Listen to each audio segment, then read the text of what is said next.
മിശിഹായിലെ ഏറ്റവും സ്നേഹം നിറഞ്ഞ സഹോദരി സഹോദരന്മാരെ, ഇന്ന് നമ്മൾ സ്ലേഹാകാലത്തിൽ എത്തി നിൽക്കുകയാണല്ലോ.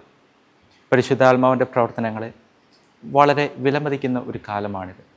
പരിശുദ്ധാത്മാവിനാൽ നിറഞ്ഞ് ലോകമെങ്ങും പോയി സുവിശേഷം അറിയിക്കുവാനുള്ള ദൈവമക്കളുടെ കടമയെ ഓർമ്മിപ്പിക്കുന്ന ഒരു കാലമാണിത്. അതോടൊപ്പം തന്നെ ഇന്ന് പരിശുദ്ധ ത്രിത്വത്തിൻ്റെ തിരുനാൾ നാം ആഘോഷിക്കുകയാണ്. ഇന്നത്തെ 4 വായനകളും ചെന്ന് നിൽക്കുന്നത് പരിശുദ്ധ ത്രിത്വത്തിലേക്കാണ്. ഉൽപ്പത്തിയുടെ പുസ്തകത്തിൽ ദൈവം അബ്രാഹത്തെ സന്ദർശിക്കുന്നുണ്ട്. വളരെ സൂക്ഷ്മതയോടെ അബ്രാഹം തൻ്റെ അതിഥികളെ സൽക്കരിക്കുന്നു. തുടർന്ന് ദൈവം അബ്രാഹത്തിന് ഒരു വാഗ്ദാനം നൽകുന്നു, ഒരു അവകാശിയെ വാഗ്ദാനം ചെയ്യുന്നു. ഈ അവകാശി കേവലം അബ്രാഹത്തിൻ്റെ മകനിൽ ഒതുങ്ങി നിൽക്കുന്ന ഒന്നല്ല, അത് ക്രിസ്തുവിനോളം നീളുന്ന ഒന്നാണ്. വിശുദ്ധ അഗസ്തീനോസ് ഈ വചനഭാഗത്തെ ഇങ്ങനെയാണ് വ്യാഖ്യാനിക്കുക: 3 വ്യക്തികൾ അബ്രാഹത്തെ സന്ദർശിച്ചു, എന്നാൽ അവരെ ഒറ്റയൊരാളായി കണ്ട് അബ്രാഹം ആരാധിച്ചു. പരിശുദ്ധ ത്രിത്വത്തിൻ്റെ വെളിപ്പെടുത്തലിനെയാണ് ഇവിടെ സൂചിപ്പിക്കുക. വിശുദ്ധ അംബ്രോസ് ഈ വചനഭാഗത്തെ ഇങ്ങനെയാണ് വ്യാഖ്യാനിക്കുക: വളരെ സൂക്ഷ്മതയോടെ ദൈവത്തെ ശുശ്രൂഷിച്ചതുകൊണ്ട്, ദൈവത്തെ പരിപാലിച്ചതുകൊണ്ട് ദൈവം സ്വയം വെളിപ്പെടുത്തുന്നു. തുടർന്ന് യെശയ്യായുടെ പുസ്തകത്തിൽ ദൈവം തൻ്റെ രക്ഷാകര പദ്ധതിയുടെ ഭാഗമായി ഒരുക്കിയെടുക്കുന്ന, ചിട്ടപ്പെടുത്തുന്ന, നിയന്ത്രിക്കുന്ന ഒരു ജനത്തെ നമ്മൾ കണ്ടുമുട്ടുന്നു. ഇവിടെ പ്രതിപാദിക്കുന്ന സ്പീക്കർ, ഇവിടെ സംസാരിക്കുന്ന വ്യക്തി, അത് പുത്രനാണെന്നാണ് അഗസ്തീനോസ് പറഞ്ഞു വയ്ക്കുക. പുത്രൻ്റെ ദൗത്യത്തെക്കുറിച്ചുള്ള ഒരു സൂചന ഇവിടെയുണ്ട്. പിതാവിനാലും പരിശുദ്ധാത്മാവിനാലും അയക്കപ്പെടുന്ന പുത്രൻ എന്നാണ് അദ്ദേഹം ഉദ്ദേശിക്കുന്നത്. തുടർന്ന് വിശുദ്ധ യോഹന്നാൻ്റെ സുവിശേഷത്തിൽ ഇങ്ങനെ പറയുന്നുണ്ട്: എനിക്ക് ഇനിയും നിങ്ങളോട് കുറേയേറെ കാര്യങ്ങൾ പറയാനുണ്ട്, എന്നാൽ അവ ഉൾക്കൊള്ളാൻ നിങ്ങൾക്ക് സാധിക്കുകയില്ല. എന്നാൽ സത്യാത്മാവ് വരുമ്പോൾ സത്യത്തിൻ്റെ പൂർണ്ണതയിലേക്ക് നിങ്ങൾ നയിക്കപ്പെടും.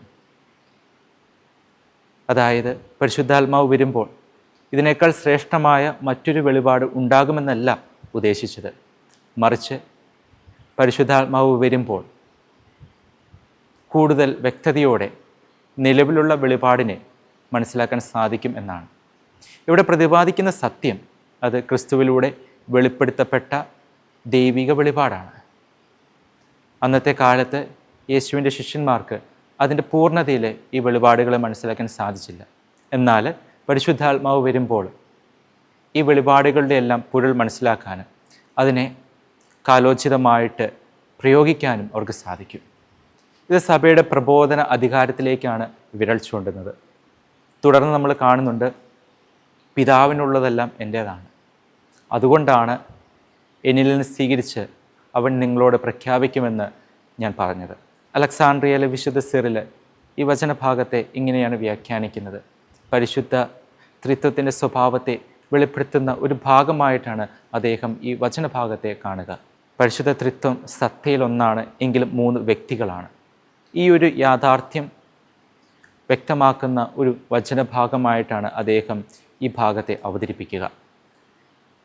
തുടർന്ന് റോമാക്കാർക്ക് എഴുതിയ ലേഖനത്തിൽ പരിശുദ്ധാത്മാവിൻ്റെ സഹവാസത്താൽ ദൈവത്തിൻ്റെ സ്നേഹത്തിന് പകരം സ്നേഹവും യേശുവിനെ രക്ഷകനും വിമോചകനുമായി സ്വീകരിക്കുവാനുള്ള കഴിവ് പരിശുദ്ധാത്മാവിൻ്റെ സഹവാസം നമ്മൾ സൃഷ്ടിക്കുമെന്ന് പറഞ്ഞു വയ്ക്കുന്നു. അതായത് പരിശുദ്ധാത്മാവിൻ്റെ കൃപയാൽ ദൈവിക വെളിപാടുകളെ പൂർണ്ണമായി സ്വീകരിക്കുവാനും മനസ്സിലാക്കാനും നമുക്ക് സാധിക്കും. വീണ്ടും സഭയുടെ പ്രബോധന അധികാരത്തെക്കുറിച്ചും ഇവിടെ പറഞ്ഞു വയ്ക്കുന്നുണ്ട്. സ്ലീഹന്മാരിൽ നിന്ന് കണ്ടതും ഈശോയിൽ നിന്ന് കണ്ടതും കേട്ടതുമായ കാര്യങ്ങൾ സ്ലീഹന്മാർ വഴി കൈമാറ്റം ചെയ്യപ്പെടുന്നു. ഇങ്ങനെയുള്ള വിശുദ്ധ ലിഖിതവും വിശുദ്ധ പാരമ്പര്യവുമെല്ലാം വ്യാഖ്യാനിക്കുകയും കാലോചിതമായി പ്രയോഗിക്കുകയും ചെയ്യുന്നത് സഭയിലാണ്.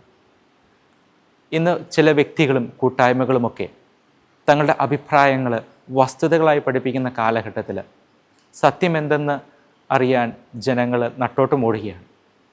ഇങ്ങനൊരു സാഹചര്യത്തിൽ സഭയിലേക്ക് നോക്കാൻ വിശുദ്ധ ലിഖിതം നമ്മോട് ആവശ്യപ്പെടുകയാണ്. പ്രബോധനാധികാരം സഭയ്ക്കാണ് ഉള്ളത്. വിശുദ്ധ ലിഖിതവും വിശുദ്ധ പാരമ്പര്യവും വ്യാഖ്യാനിക്കുന്നത് സഭയാണ്.